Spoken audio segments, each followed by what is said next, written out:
Surviving Flight 1549, a commercial aircraft, a US Airways flight from New York to Charlotte, lands in the Hudson River in New York City.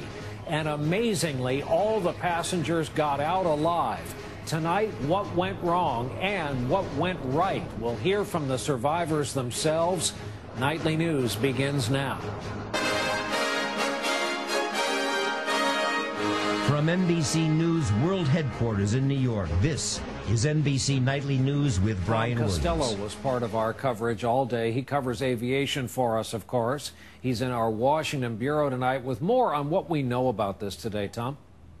In fact, Brian, the pilot is Chesley Sullenberger. Sully is his nickname, a pilot since 1980 with 19,000 hours of experience and a former F-4 pilot. The NTSB GO team already on the scene. They have a pretty good feeling for what happened. A bird strike. A goose strike is the equivalent, we are told, of taking a 1,000-pound weight and dropping it from a height of 10 feet.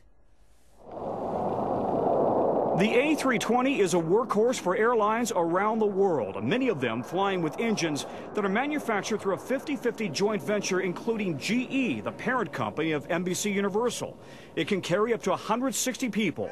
So how could a bird strike or a flock of birds bring down a plane that big?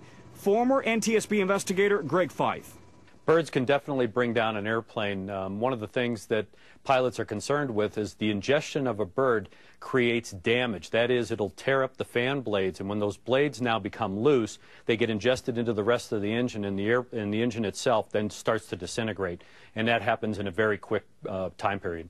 This Pratt & Whitney video shows the damage a bird can do to an engine. And bird strikes have been a problem since the days of Orville Wright. In 2007, there were more than 7,600 bird and wildlife strikes on civil aircraft in the U.S. Since 1988, more than 219 people have been killed worldwide because of bird strikes. And experts worry that the migration patterns may be making the problem even worse. Once the pilot realized he'd lost both engines, he put the plane down on the water. That was a potentially life-saving move. Since the plane is tightly sealed and pressurized, water would have had a hard time seeping in, at least at first, giving rescuers time to get in position.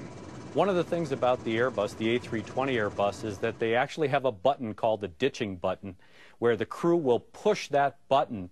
When they do it, all of the outflow valves, all of the ram air ports, everything that has an airflow through it in the fuselage seals up.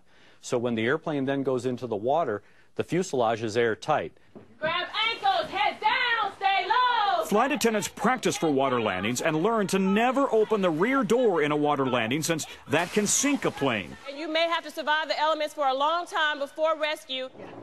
The 1549 crew did exactly that, following procedures and only opening the front doors. Had they opened the rear door, the plane could have sunk tail first.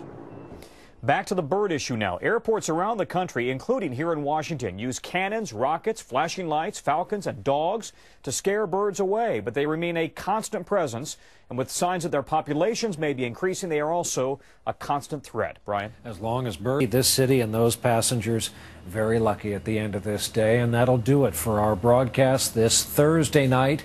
Thank you for being with us. I'm Brian Williams. We, of course, hope to see you back here tomorrow evening. Good night.